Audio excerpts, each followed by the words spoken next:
Studio बोध गया। यीशु खातिर अब जीना है भैया, यीशु खातिर अब मरना है, यीशु खातिर अब मरना है, यीशु खातिर अब जीना है भैया, यीशु खातिर अब मरना है। चाहे मुसीबत कतनो आए, चाहे मुसीबत कतनो आए, चाहे मुसीबत कतनो आए, केहू से अब नहीं डरना है।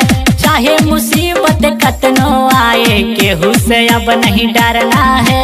DJ Kundan Raj, DJ Kundan Raj, चिरी चिरी चिरी।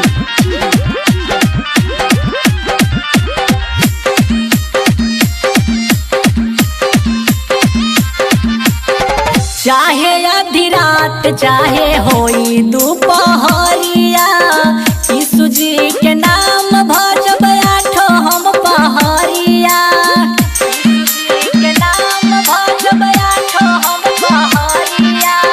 चाहे आधी रात चाहे होई दोपहरिया, यीशु जी के नाम भजब आठो हम पहरिया, आठो हम पहरिया।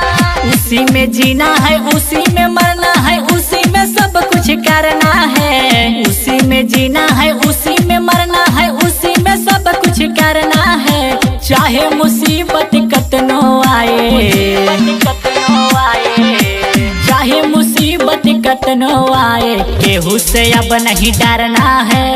चाहे मुसीबत कतनो आए, केहू से अब नहीं डरना है।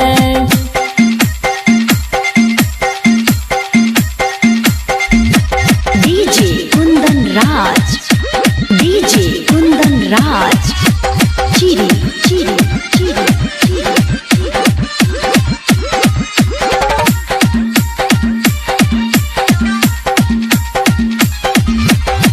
क्रूसवा पर चढ़ के यीशु जग के बचाइले, राह सुधारे खातिर बाइबिल दिखाइले, बाइबिल दिखाइले, बाइबिल दिखाइले।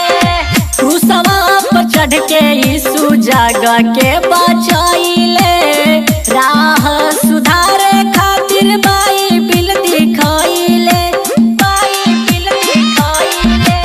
कहेला गुड्डू तूफानवा भैया शैतानों से अब नहीं डरना है। कहेला गुड्डू तूफानवा भैया शैतानों से अब नहीं डरना है। चाहे मुसीबत कतनो आए, चाहे मुसीबत कतनो आए, चाहे मुसीबत कतनो आए, केहू से अब नहीं डरना है। चाहे मुसीबत कतनो आए, केहू से अब नहीं डरना है। यीशु खातिर अब जीना है भैया, यीशु खातिर अब मरना है, यीशु खातिर अब मरना है, यीशु खातिर अब जीना है भैया, यीशु खातिर अब मरना है। चाहे मुसीबत कतनो आए, चाहे मुसीबत कतनो आए, चाहे मुसीबत कतनो आए, केहू से अब नहीं डरना है। चाहे मुसीबत कतनो आए, केहू से अब नहीं डरना है। डीजे